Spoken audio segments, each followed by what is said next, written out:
Сәлем достар, бүгін сіздермен осындай әдемі, жұмсақ, өте нежный, тонкий болып шығатын блиныйдың рецептімен бөліскім келіп отыр. Ол үшін бізге 3 жұмыртқамыз, шым тұзымыз және де қантымыз қажет болады.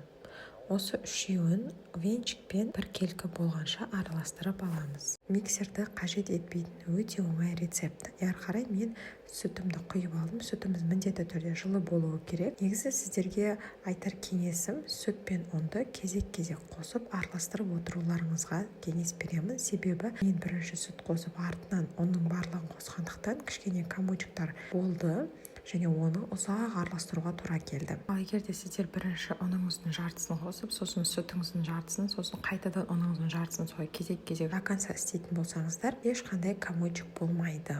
Мен асығып сүттің барлығын қосып жіберіппін. Сұйық майыңызды қосып, тағы да венчикпен әдемілеп араластырып аласыз. Міне осындай өте сұйық емес, өте қою емес, орташа консистенция болуы керек.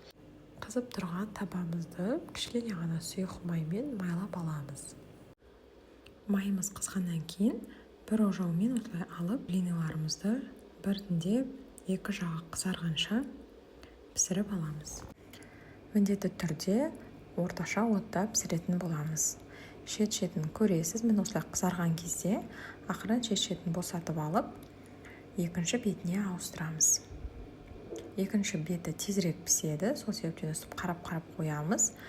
Егер кішкене қызарған болса, алып ыдысымызға әдемілеп қоямыз.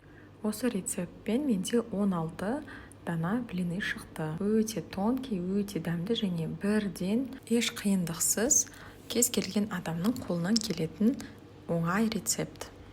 Маған тіркеліп лайк басуды ұмытпаңыз, себебі мен болашақта каналыма неше түрлі оңай, тез, әрі өте дәмді болып шығатын рецепттер салатын боламын. Міне біздің блиныларымыз дайын болды. Қараңыздар қандай тонкий, жұмсақ болып шыққанын. Қазір біреусін сіздерге үзіп көрсетемін, не деген нәзік болатынын. Небәрі 16 дана, 3-4 адамдық отбасы үшін бір отырғанда жеп қоятындай. Тем более мынау рецептпен жасасаңыздар, ертеңге қалмайды ғой. Мен осылай балмен жегенді ұнатамын, сол себепті үстіне балды құйып, клубникамен әсемдеп, отбасымда қуанттым. Сіздер өз қалауларыңыз бойынша вареньемен, шоколадпен, нутелламен, сметанамен, әртүрлі соустармен ұсынсаңыздар болады. Қараңыздар, не деген әдемі болып шығады, міндетті түрде істеп көріңіздер. Ас болсын.